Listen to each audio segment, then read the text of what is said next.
Une séance de chicha de 45 minutes, c'est comme si tu fumais un paquet de cigarettes en 45 minutes. Voilà les risques pour ta santé si tu fumes la chicha. La chicha ou le narguilé, c'est une pipe à eau permettant de fumer du tabac-mel, une pâte humide composée de tabac, bien sûr, mais aussi de mélasse et d'essence chimique de fruits, chauffée par du charbon de bois. Ça provoque une fumée qui passe par un réservoir d'eau et que tu inspires par un tuyau. Quel est le problème? Tu t'intoxiques sans le savoir avec des substances nocives comme la nicotine. Elle est filtrée en partie par l'eau du réservoir, mais pas complètement. C'est la substance la plus addictive au monde, tu as donc un risque de dépendance. Le monoxyde de carbone, un gaz inodore et incolore, il se fixe plus facilement sur les globules rouges que l'oxygène, privant ainsi ton corps de son carburant.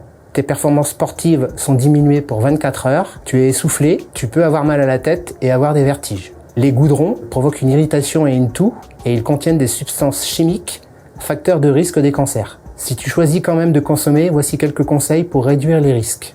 Évite les charbons à allumage rapide et privilégie les charbons de bois naturels en répartissant les braises pour ne pas carboniser le tabac. Installe-toi en plein air ou dans une pièce bien aérée.